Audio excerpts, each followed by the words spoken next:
brevemente al padre Voltaggio y después él ya nos empezará la conferencia. El padre Voltaggio es italiano, nacido en Roma. ¿Se oye? Sí, perfectamente. Vale. Y actualmente es rector del seminario Redentoris Mater de la Domus Galilea. Es autor de varios libros sobre Jesucristo, enfocándolo como judío. Aquí tengo uno de ellos, Las fiestas judías y el Mesías. También espera Adviento, Navidad del Mesías y la oración de los padres y las madres de Israel, investigación en el Targum del Pentateuco. Con relación a esto. La tradición judía y los orígenes del cristianismo. Era una contradicción completa. Es decir, la movilización de hombres jóvenes para... De esto... Y retransmite desde Radio María en España el programa A las Fuentes de la Fe en Tierra Santa, que se puede escuchar a través de la página web de Radio María.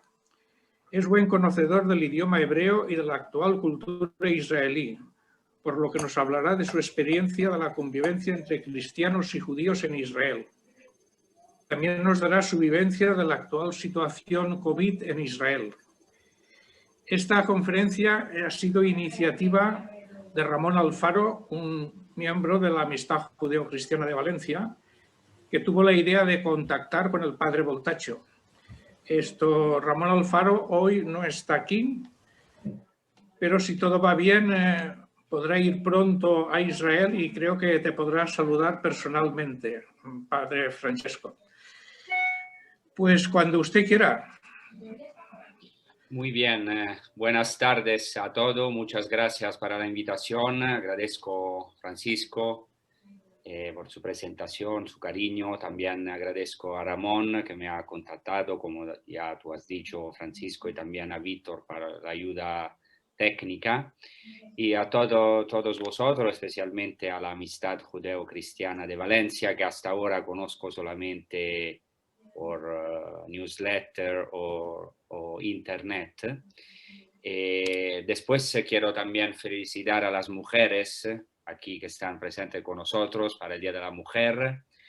En el Midrash Bereshit Rabba, el gran Midrash al libro de la Génesis 17:7, se cuenta la historia de un hombre pío que estaba casado con una mujer muy pía, pero no podían tener hijos.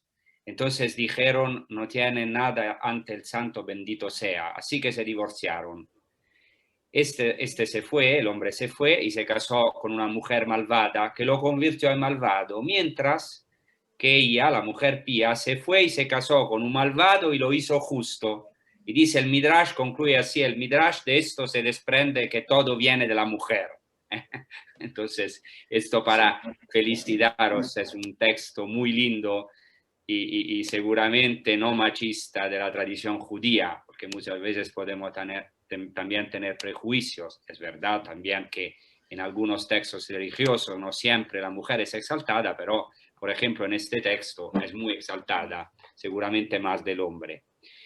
Entonces mi presentación la voy a dividir 10 minutos en tres partes. En la primera quiero presentar rápidamente dos iconos bíblicos para iluminar el diálogo judío-cristiano, especialmente aquí en Israel. En varias conferencias que me han pedido en las universidades judías, siempre hablo de esto y le gusta también esta interpretación. Después, en la segunda parte, quiero hablar del status questionis, o sea, de Jesús en su trasfondo judío, como me habéis pedido. Y en fin, quiero hablar, como ya ha dicho Francisco, de Israel, especialmente de la Galilea, como un lugar de encuentro especial y único entre judíos y cristianos. Entonces, dos iconos bíblicos. Quiero empezar con Jacob al final del capítulo 32 del Génesis. Jacob se encuentra solo y en crisis en el vado del río Jaboc. Su hermano Esaú le espera al otro lado del río y es de noche y no puede seguir adelante porque Esaú, su hermano y enemigo, le espera para matarle. Entonces Jacob se queda solo en una crisis, en una noche oscura. Y aquí un misterioso personaje lucha contra de él durante toda la noche. Como sabemos, durante el enfrentamiento, golpea a Jacob en la cuenca de la cadera, haciéndole cojear. Y en este misterioso adversario, un ángel, Jacob reconoce la Shejinah, o sea, la presencia misma de Dios. Y entonces llama al lugar Penuel, porque, como él mismo dice, he visto a Dios cara a cara. Penuel quiere decir Panim el rostro de Dios. Jacob abandona la lucha con Dios consciente de su debilidad, o sea, cojeando. Eso es muy importante. Después de este encuentro cara a cara con Dios, Jacob, cojeando, puede por fin arriesgarse a buscar la reconciliación con su hermano, que corre a su encuentro, lo abraza, mientras se lanza al cuello de Jacob y lo besa, y los dos derraman lágrimas juntos. Y al final Jacob se dirige a su hermano con una frase maravillosa, para mí una de las frases más maravillosas del Antiguo Testamento: Raiti faneja kirot pene Elohim vatirzeni. He visto tu rostro como quien ve el rostro de Dios y me has complacido.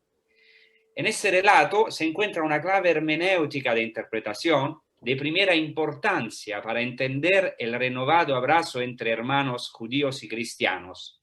Se suele afirmar, como saben, que una fuerte identidad religiosa es un obstáculo para la fraternidad. No es el caso.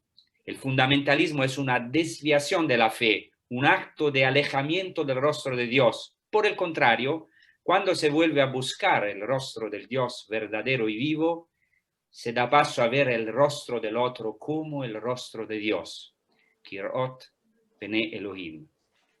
En el Arca de la Alianza, eso es muy interesante, la presencia divina habitaba en medio de los querubines y dice el texto bíblico literalmente Ish el Echav, o sea, cada uno, cada hombre literalmente, pero quiere decir cada uno, o sea, el rostro de cada uno de los querubines estaba vuelto al otro, o sea, sus rostros estaban vueltos el uno hacia el otro, o sea, cuando vemos, reconocemos y cuando nuestro rostro es vuelto al rostro del otro, Dios está allí, presente, porque Dios, como sabemos, es amor en su esencia.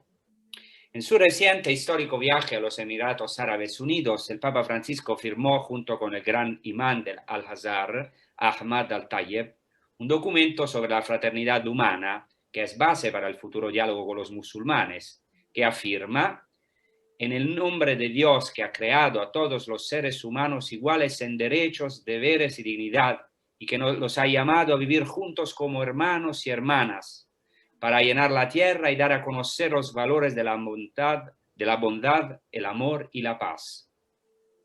En nombre de la vida humana inocente que Dios ha prohibido matar, afirmando que quien mata a una persona es como quien mata a toda la humanidad, y que quien salva a una persona es como quien salva a toda la humanidad. Papa Francisco, que es muy vivo porque es un jesuita, consiguió, fijaos, se consiguió en un documento oficial a los musulmanes mencionar, o sea, reportar una frase judía, porque esto es retomado por el Talmud, a lo mejor lo saben, es muy famoso del film La lista de Schindler. O sea, esta última frase Papa Francisco la recoge del Talmud y es esencial para nosotros como cristianos también, porque para nosotros los cristianos, por su encarnación, Jesús se identifica con cada hombre y mujer y dio su vida no solo por toda la humanidad en abstracto, sino por cada uno de nosotros personalmente. Entonces, para nosotros, el otro es el Mesías, el otro es Cristo. Entonces, podemos decir que hay dos condiciones necesarias, indispensables, para que vayamos al encuentro de nuestro hermano: haber encontrado a Dios como Jacob, y haber conocido nuestra propia debilidad como Jacob. O sea, haber visto el rostro de Dios y haber visto la vulnerabilidad de nuestro propio rostro. Solamente si vamos cojeando hacia el otro, o sea, conscientes de nuestra propia debilidad y con humildad, y si vemos en el otro el rostro de Dios, nuestra religión entonces, o nuestra fe, no será falsa. Porque ¿de qué sirve haber conocido el rostro de Dios si eso nos lleva a ignorar o borrar el rostro del otro? El encuentro de Jacob y Esaú nos recuerda a otro icono bíblico, que ocurre a otro encuentro que ocurre como el primero entre lágrimas. Se trata del encuentro entre Yosef y sus hermanos. Jacob envía a José a Siquem para que busque a sus hermanos. Está perdido en el campo cuando un desconocido lo encuentra y le pregunta, Mate Vakesh, literalmente en hebreo, ¿qué buscas? No a quién buscas, sino ¿qué buscas? Mate Vakesh. Pero José no busca simplemente algo y responde, Etahai Anohi me Vakesh, busco a mis hermanos.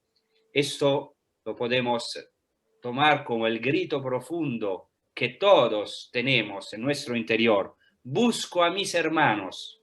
¿Cuánto tiempo estaremos extraviados en el campo hasta ver el rostro del otro? Como es sabido, José será traicionado y vendido por sus hermanos por celos, pero después de una larga historia de sufrimientos y injusticias, José llora. Y muchas veces en el relato bíblico se dice que José llora. José llora y se da a conocer a sus hermanos, diciéndoles, Ani Yosef Achichem, yo soy vuestro hermano José, a quien vendisteis. Después de eso, José dice una frase que es una adición clave para nuestro tema. Y ahora no os angustiéis, ni os enfadéis, porque me hayáis vendido aquí, pues Dios me envió antes que vosotros para preservaros la vida. Así que no fuisteis vosotros los que me enviasteis aquí, sino Dios. Es así que José, a la luz de la fe que tiene en el proyecto de Dios, puede superar sus heridas. Lejos de sentirse víctima, confiesa en todo lo que le sucede, incluso en las injusticias de sus propios hermanos que sufrió. En todo lo que le sucede, confiesa que hay un proyecto que proviene de Dios, que guía la historia para el bien de sus elegidos. Tras estas palabras, José besa a todos sus hermanos y vuelve a llorar, apretándolos hacia él. Solo después de esto, el relato narra cómo sus hermanos hablaron con José, como si dijera, ahora puede comenzar el verdadero diálogo. Entonces, esta es la experiencia que la Iglesia, y claro, vosotros sois protagonistas como miembros o participantes o simpatizantes de la amistad judío-cristiana de Valencia, esta es la experiencia que la Iglesia, nosotros, que la Iglesia pretendía iniciar con el Concilio Vaticano II, un camino de teshuvá, o sea, de retorno a Dios y al otro, a nuestras propias fuentes y por tanto al judaísmo, claro. Volviendo a la esencia de su fe, los padres del concilio han reencontrado y abrazado a su hermano. Y escudriñando el misterio de la Iglesia, esto hay que subrayarlo, o sea, escudriñando el misterio de la Iglesia, los cristianos han vuelto a sus raíces. Ahora podemos correr al encuentro de nuestro hermano, abrazarlo, besarlo y llorar junto a él. El 17 de octubre de 1960, el Papa San Juan XXIII, al recibir una delegación de judíos americanos, y después de un mes de haber pedido al cardenal Bea que preparara un esquema de las relaciones entre la Iglesia y el pueblo judío, que se convertiría en la nostra etate, se refirió a su propio nombre, porque él se llamaba Angelo Giuseppe, o sea, José Roncalli. Entonces el Papa, Angelo José Roncalli, Juan XXIII, se dirigió a la delegación con estas palabras de José del Antiguo Testamento: yo soy José, vuestro hermano. Él se refería a algo más profundo que su simple nombre, o sea, pretendía mostrar la relación de redescubrimiento de la hermandad entre José y sus hermanos, como medio para expresar el redescubrimiento de las relaciones entre la Iglesia y el pueblo judío. Y su voluntad, la voluntad de Papa Juan XXIII y después de los otros pontífices, claro, Su voluntad era obrar una conversión, una teshuvá, en el sentido del verbo hebreo lashuv. Esto, con permiso. No. A veces en las reuniones Zoom de la amistad judeocristiana tenemos algún infiltrado que de alguna forma boicotea. O sea que, perdonad. Sí. Esto pasa, entonces no hay ningún problema, claro, no hay ningún problema. Entonces, o sea, sin estas raíces, sin esta teshuvá, conversión, claro, a Dios, pero también a nuestras raíces, el creyente cristiano no puede entender su fe.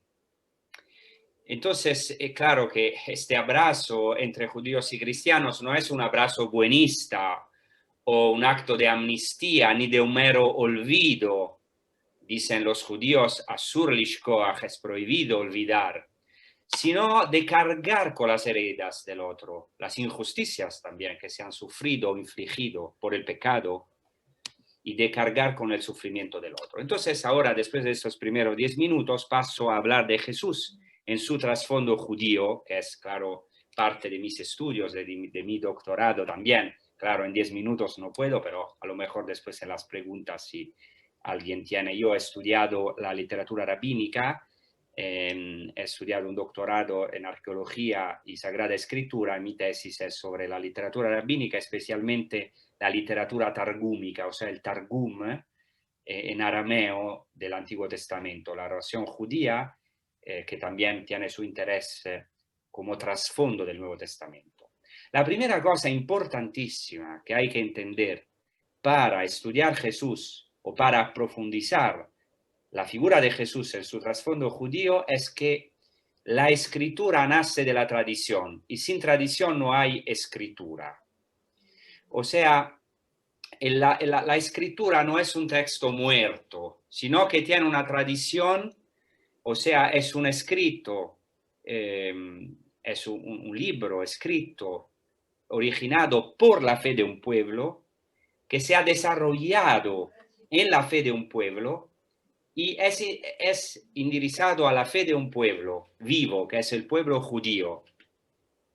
Entonces, se puede decir que el acontecimiento de la irrupción de Dios en la historia, en cuanto encomendado a este pueblo vivo y a una asamblea litúrgica, está sujeto a una constante actualización hermenéutica de interpretación y litúrgica por este mismo pueblo, hasta el punto de que se puede hablar de exegesis ya en el interior de la escritura. O sea, quiero decir que la Biblia heredada por el Nuevo Testamento, o sea, el Antiguo Testamento hebreo y también griego, es una Biblia ya interpretada por la tradición oral y por la liturgia.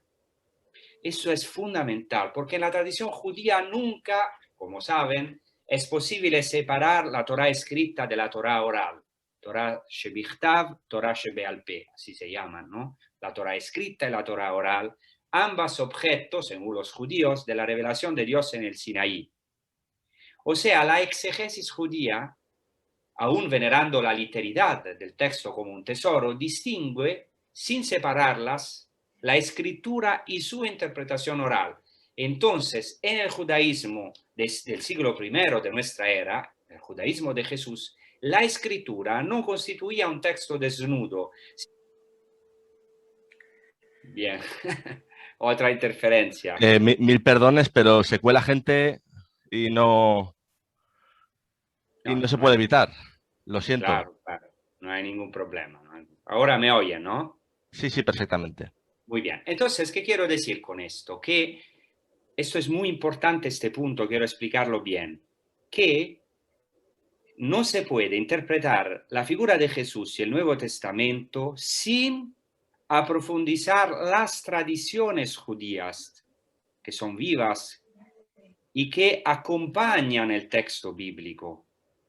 Esto no es algo, digamos, que podemos sobrepasar así, porque de hecho hoy, o sea, todavía, desgraciadamente, lo digo como exegeta también en el mundo académico, que soy científico más,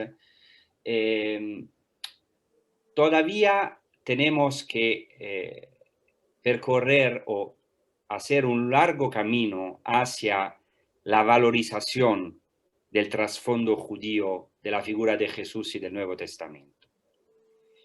Claro, ahora quiero aclarar enseguida y sin medias tintas que el judaísmo en toda su riqueza hay que conocerlo y amarlo por sí mismo y no solo como fuente y raíz del cristianismo.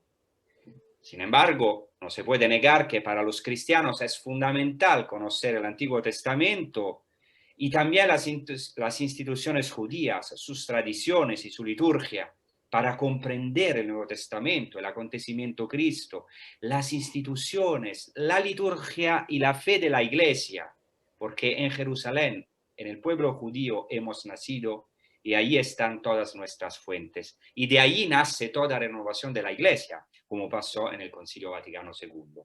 Entonces, la Biblia heredada por el Nuevo Testamento, por el Nuevo Testamento, era una Biblia ya interpretada por la tradición oral y la liturgia.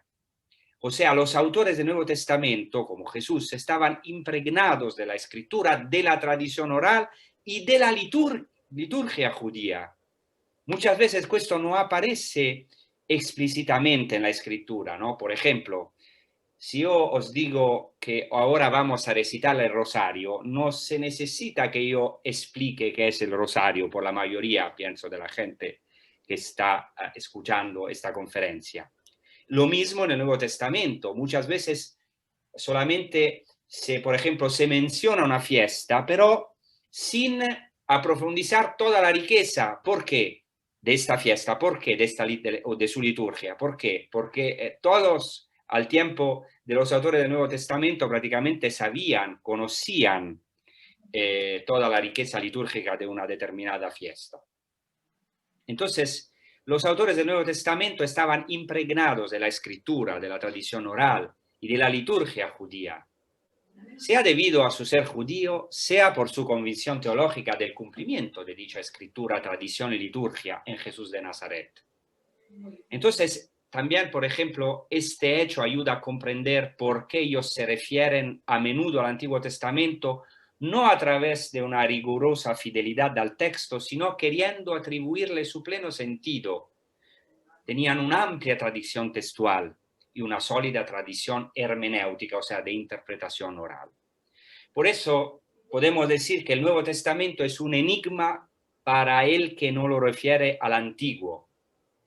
O sea, es de extrema importancia en la exégesis, o sea, en la interpretación del Nuevo Testamento, el recurso a la tradición oral de Israel, que sirvió de mediación religiosa y cultural en la recepción de ese testamento, así como en su cumplimiento. Entonces, el Nuevo Testamento es un enigma para quien desconozca el Antiguo Testamento en cuanto interpretado por la Torá oral, por la tradición oral. Los primeros discípulos de Jesús y los escritores del Nuevo Testamento eran judíos y habían sido nutridos de la liturgia sinagogal. La mayoría de ellos habían escuchado, por ejemplo, la traducción o interpretación en arameo de la escritura, que constituía parte integrante de la liturgia al tiempo de Jesús. Entonces es necesaria hoy una retraducción lingüística, religiosa y cultural de los conceptos presentes en el Nuevo Testamento, lo que Paul Ricoeur llamaba un paso atrás, que quiere decir reconocer la dimensión radicalmente judía, así hablaba Paul Ricoeur, este gran filósofo, la dimensión radicalmente judía del cristianismo. Y esto fue el esfuerzo de muchos judíos y también cristianos, por ejemplo, Abraham y Joshua Heschel, que hablaba que había que hacer una de-helenización del cristianismo, aunque el trasfondo griego es muy importante, pero hablaba de la necesidad de volver, de hacer un paso atrás hacia las fuentes judías. Entonces, esto ha sido reconocido. Claro que en este trabajo hay un problema, que es la datación de las fuentes, porque, como a lo mejor saben, no sé, muchas fuentes judías han sido escritas después del 70, o sea, después de la destrucción del segundo templo por los romanos. Entonces, el problema es que hay muchísimos estudiosos hoy que ignoran las fuentes judías porque dicen que no son útiles para la comprensión del Nuevo Testamento, que es un error gravísimo. Yo he escrito mi tesis, no solamente yo, pero hay muchísimos estudiosos para demostrar a través de un trabajo científico de datación que hay muchísimas tradiciones que han sido escritas después que remontan a los tiempos de Jesús o a la época del Segundo Templo o hasta antes de Jesús.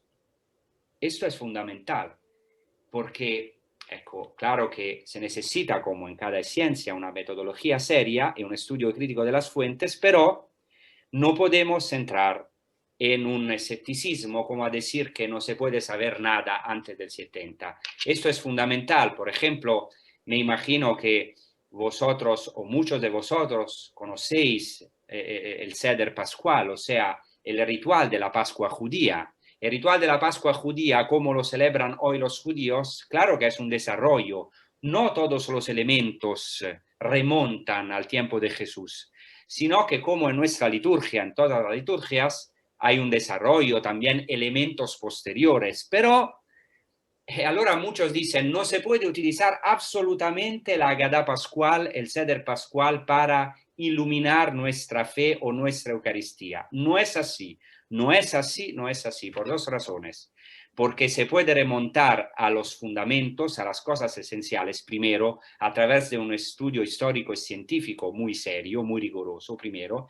Y por esta segunda razón que voy a decir con las palabras de San Juan Pablo II, que ha dicho en un discurso del 6 de octubre del 82, que cuando hablaba de la enorme importancia del patrimonio común del judaísmo, de que habla también Nostra Aetate, él reconoce que hacer su inventario en sí mismo, o sea, hacer el inventario de este patrimonio común con el judaísmo, teniendo también en cuenta, sin embargo, la fe y la vida religiosa del pueblo judío, tal como son profesadas y vividas incluso ahora, puede ayudar a comprender mejor algunos aspectos de la vida de la Iglesia.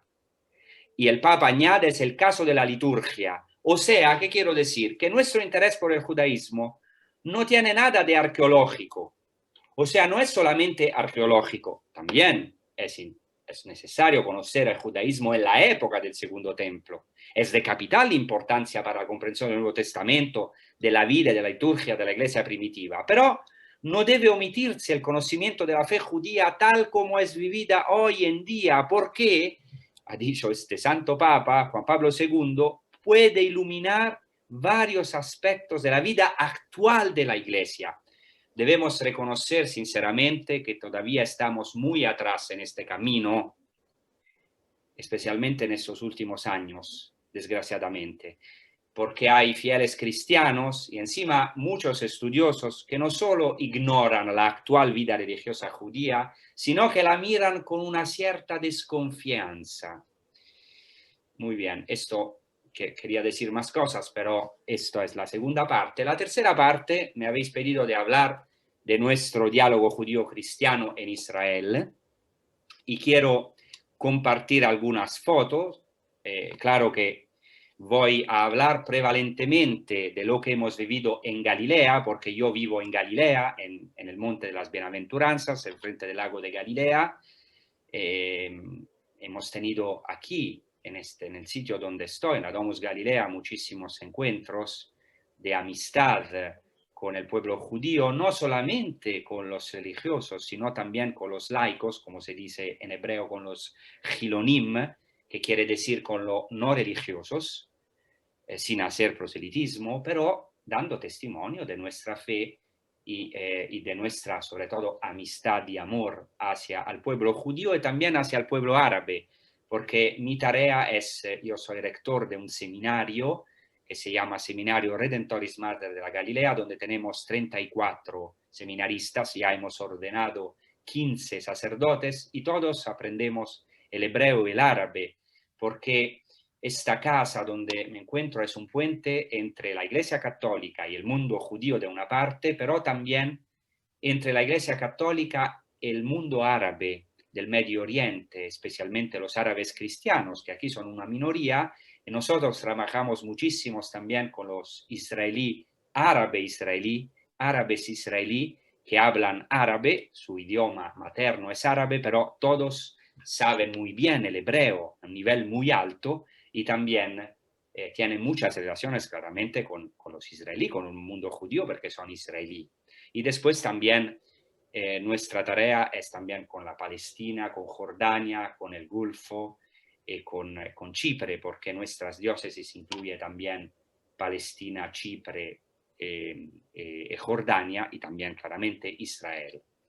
Entonces también hablamos el árabe y hemos también organizado iniciativas interreligiosas, no solamente con los judíos, sino, entonces quiero ahora mostrar algunas fotos. Todas estas fotos que vais a ver son de eventos que hemos vivido aquí en esta casa con rabinos, cardinales y obispos de la Iglesia Católica, encima con jefes religiosos musulmanes y de otras religiones, siempre claramente con los rabinos, también los rabinos jefes de Israel fueron aquí. Y entonces quiero compartir estas fotos y yo me voy ahora a concentrar sobre el diálogo judío-cristiano que hemos tenido en esta casa y después también en las preguntas pueden también preguntar lo que quieren. Quiero solamente decir una cosa, aquí en Israel la mayoría de los judíos son ortodoxos, no ultraortodoxos, ¿no? Que se llaman Haridim, sino ortodoxos. Es una situación muy diferente, por ejemplo, de lo que se vive en los Estados Unidos. He visto que hay un hermano que es de Boston, que está en Boston, entonces en Estados Unidos, la mayoría de los judíos no son ortodoxos, son conservativos. Aquí hay también ortodoxos, claramente, y reformados. Aquí también hay judíos de todas las corrientes judías actuales, pero la gran mayoría de judíos aquí son ortodoxos. Esto lo digo porque involucra también, o sea, toca también el diálogo, especialmente el diálogo judío-católico, porque aquí hay una comisión bilateral entre los judíos ortodoxos y la Santa Sede, que es algo absolutamente histórico, y yo claramente conozco casi todos los que están en esta comisión, y desde años, entonces, los judíos ortodoxos, o sea, el gran rabinato de Israel, tiene relaciones no solamente políticas, sino también religiosas en el sentido de diálogo, también teológico y religioso, con la Santa Sede directamente. Y entonces muchos de los rabinos que vais a ver son de todas las corrientes, pero la mayoría son ortodoxos. Entonces ahora voy a compartir el vídeo, o sea, no el vídeo, quiero compartir algunas fotos y voy a hablar de nuestras actividades aquí en Galilea especialmente, un momentito solamente, y después quiero mostraros también un vídeo. Entonces, todas las fotos que vais a ver ahora son o de, como he dicho, de encuentros que hemos vivido aquí en esta casa o de la casa misma, que es pensada con una estética, es una casa cristiana, es un monasterio, donde está también nuestro seminario, pero también pensada en una estética muy acogedora hacia todos y también claramente hacia a nuestros hermanos y mayores y padres en la fe, como ha dicho Benedicto, Papa Benedicto, que son los judíos. Entonces voy ahora. Muy bien. Entonces, por ejemplo, esta es la inauguración de la biblioteca, donde tenemos un Sefer Torah, o sea, un rollo de la Torah. Esto es el rabino, uno de los rabinos jefes de Israel, o sea, del gran rabinado de Israel. Entonces estamos aquí en Galilea, en un lugar especial de encuentro, sobre todo entre creyentes de las tres religiones monoteístas, ¿no? Y todos nosotros aquí, judíos y gentiles, religiosos y laicos, creyentes y ateos, nos enfrentamos a cambios dramáticos. También esta pandemia como dice Papa Francisco, a lo mejor nos ha ayudado para un ecumenismo del sufrimiento, porque delante de la pandemia, que es algo global, nadie puede decir, a mí no me toca, no me interesa el otro, porque estamos todos conectados en este mundo globalizado y esta pandemia también nos ha mostrado esta realidad con más fuerza. Galilea es sinónimo de belleza. Y aquí podemos tener, aquí en Galilea, una experiencia viva de la belleza del encuentro con nuestros hermanos y hermanas judías. Claro que no tengo tiempo para contar todas las iniciativas de diálogo aquí en Galilea, en nuestra casa, pero puedo atestiguar con alegría, espero también que será una alegría para todos vosotros, que a más de 50 años de la promulgación de Nostra Aetate, he visto personalmente muchas palabras, abrazos y lágrimas sinceras que se derramaron entre judíos y cristianos. Esto, además de ser una berajá, como dicen los judíos, una bendición, es también una alegría, como se dice en hebreo, una nachat ruach, un descanso para Dios nuestro Padre y un signo de los tiempos.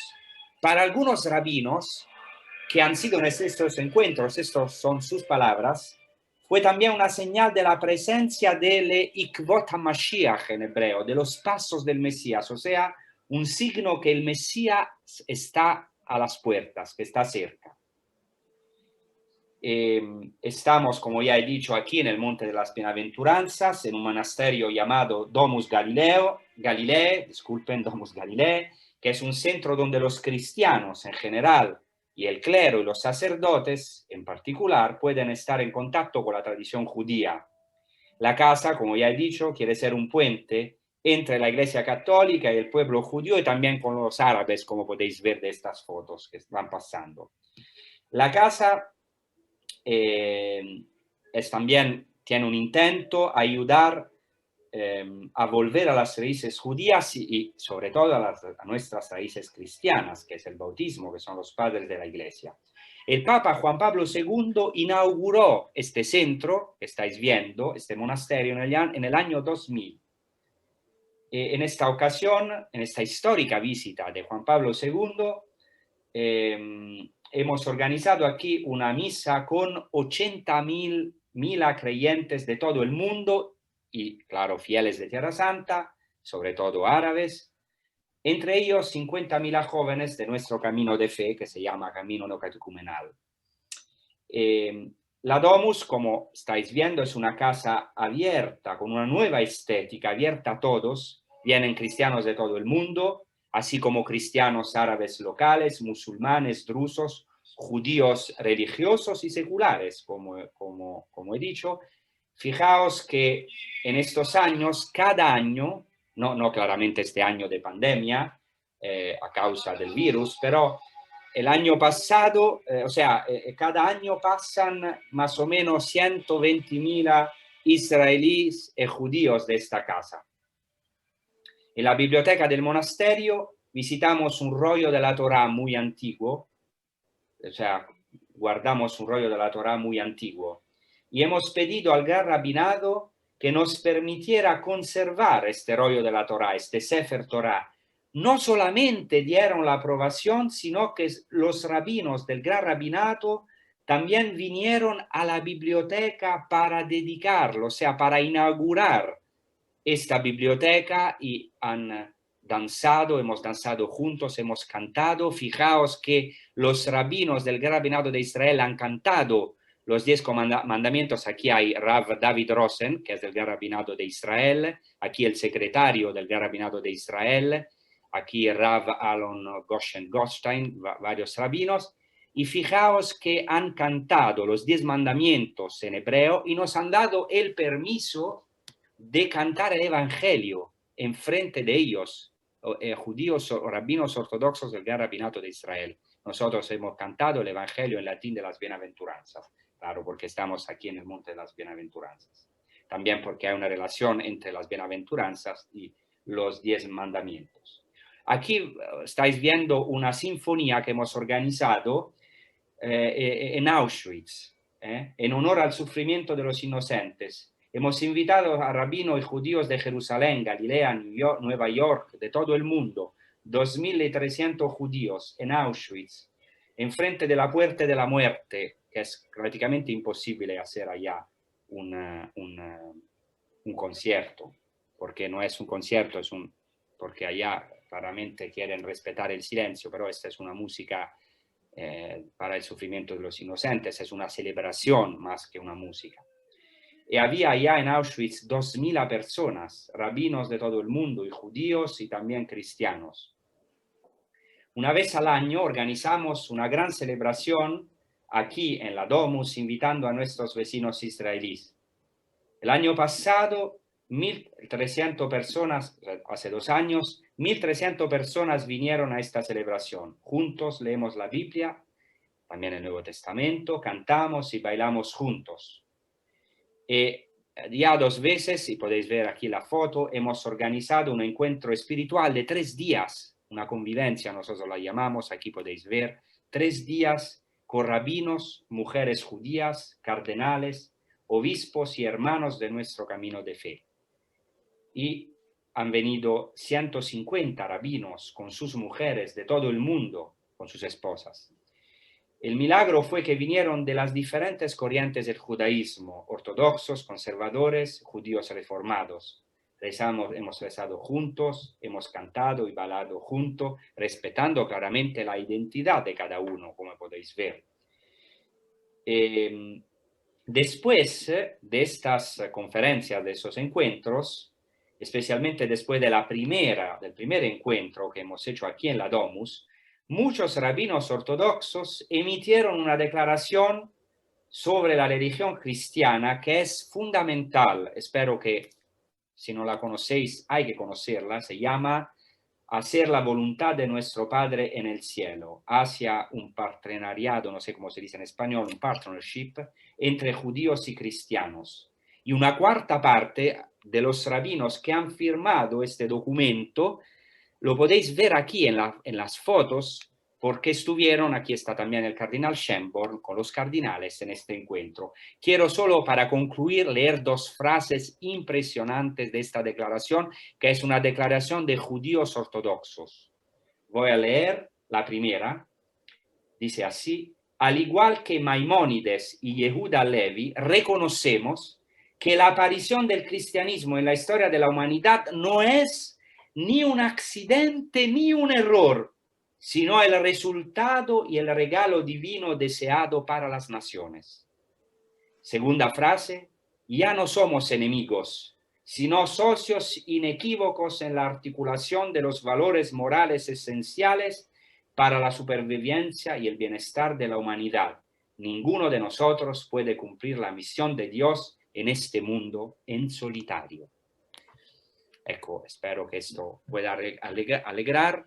Ahora, para terminar, quiero mostraros algunos minutos de un vídeo que yo que no es exactamente mío, pero he intentado sintetizarlo en pocos minutos, que es un vídeo sobre estos encuentros que hemos tenido aquí de cardinales, obispos y rabinos.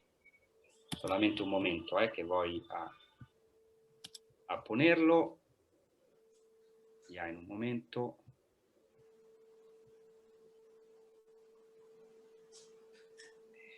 Aquí está.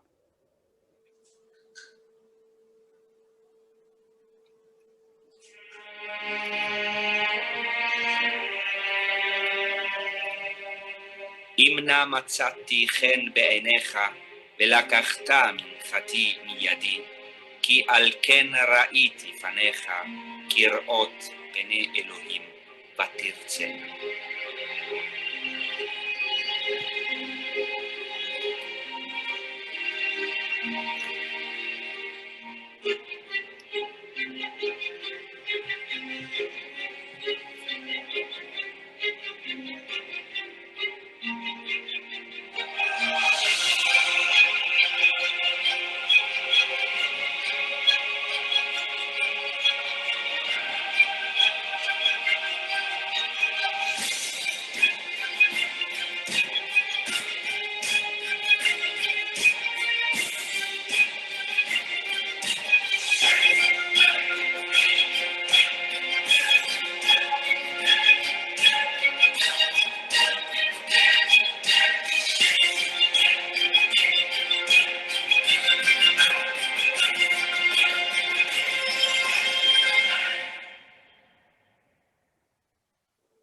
a profoundly Christian religious person speaking with Christian religious imagery out of respect and identification with the Jewish suffering.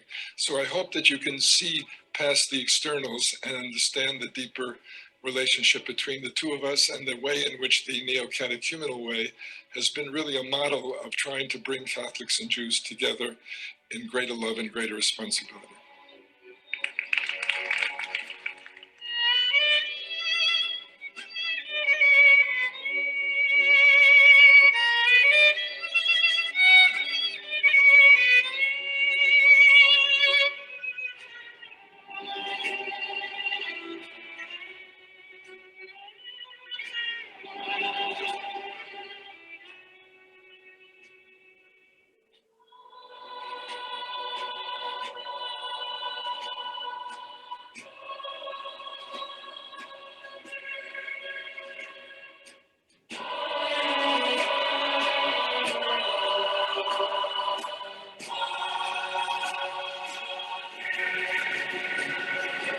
¿Qué hacemos?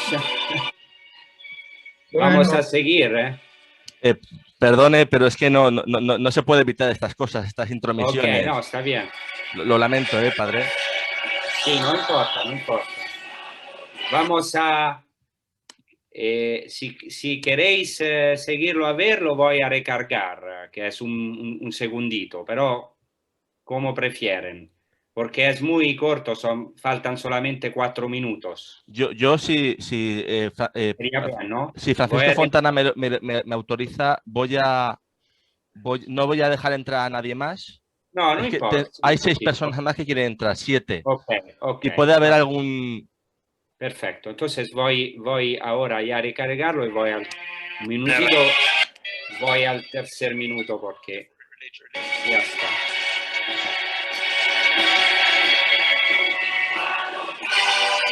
De verdad que lo siento, Es decir, que se está haciendo una cosa muy válida y muy buena, entonces ya está, pero para tener una idea ya hemos terminado, no es que tampoco se necesite escuchar todo o ver todo.